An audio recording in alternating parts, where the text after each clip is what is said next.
O texto bíblico de hoxe é Lucas capítulo 9, versículos de 22 a 25. Jesús anuncia aos seus discípulos súa paixón, morte e resurreição. E depois lles dice: quen quiser me seguir, renuncie a si mesmo, tome a súa cruz cada día e me siga.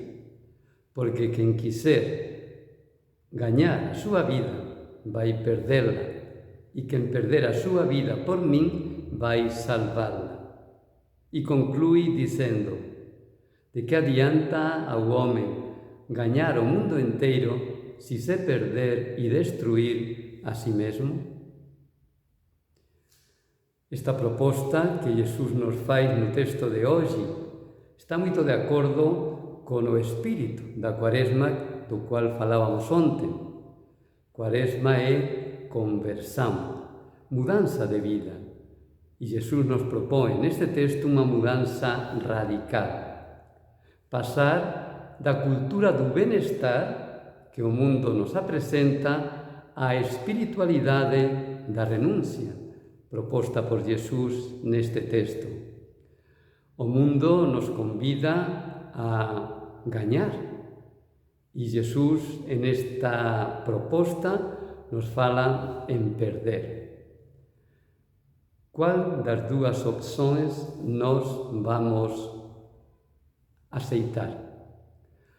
O mundo nos fala que se queremos ser felices e ter suceso, temos que gañar e temos que conquistar coisas, ter.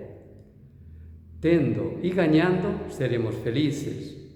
Ter diñeiro, ter estatus, ter fama, ter poder e gañar. Gañar na política, no esportivo, gañar en tudo. De alguma maneira, quen perde é unha persoa infeliz e quen gaña, segundo o mundo, é feliz. Nós podemos entrar nesta dinámica que o mundo nos oferece e, de fato, entramos. E vamos criando necesidades superfluas. Ou seja, adquirimos coisas que en realidade non necesitamos, mas como o mundo nos diz que temos que adquirirlo para sermos felices, nos acabamos adquirindo algo que en realidade non vamos usar. Entramos en esa cultura de acumular, de ter cada vez máis. E pode acontecer que teñamos moita roupa que non usamos e moitos obxetos en nosa casa que tamén non son usados no día a día. Cando a xente entrou en esa dinámica de posuir, de ter, de gañar, nos escravizamos. Nos escravizamos das coisas, nos escravizamos do recoñecimento social. En definitivo, perdemos nosa liberdade. Acabamos desexando coisas que non temos e se non as obtemos, ficamos insatisfeitos.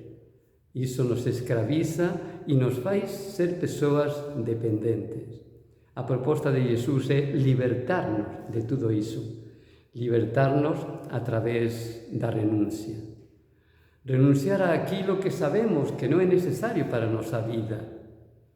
Renunciar a algúns bens materiais que o mundo nos diz que son importantísimos, mas nós sabemos que non é verdade. Renunciar tamén a noso ego, a ese querer aparecer, ser importante, ter estatus. Iso é moito perigoso. Por iso, como Jesús nos fala hoxe, renunciemos a nós mesmos, a ese ego que se identifica con os prazeres para o noso corpo e para a nosa sensibilidade e mudar pelos prazeres do espírito. Os prazeres do espírito son aqueles non que se compran con diñeiro, mas que adquirimos a través da oración, a través da vida espiritual. Esa vida espiritual nos proporciona paz, armonía e liberdade. E así podemos observar que noso viciño comprou alguma coisa último modelo, un carro último modelo, e eu, como non preciso, non sinto inveja. Estou liberado da inveja. Tudo iso porque crecí espiritualmente e aprendí a renunciar. A proposta é que durante esta cuaresma aprendamos a renunciar. Renunciar a alguma comida que é gostosa, sim, mas que nos prejudica a saúde. Renunciar talvez a comprar unha roupa que eu non preciso, embora goste dela. Renunciar a un programa de televisión que é bonito, sim, mas ás veces me prende, me escraviza. Renunciar a meu ego, que busca sempre agradar aos outros, aparecer, ser importante. Non é fácil, non, mas como termina Jesús dicendo no texto de hoxe, de que adianta o home gañar tudo se se perde a si mesmo? De que adianta a xente ter moitas coisas, materialmente falando, se non temos paz interior, se perdemos nosa liberdade? Ánimo, optemos pela renuncia, como Jesús nos fala, e así seremos máis libres e felices. Que você teña un feliz día, Deus te abençoe.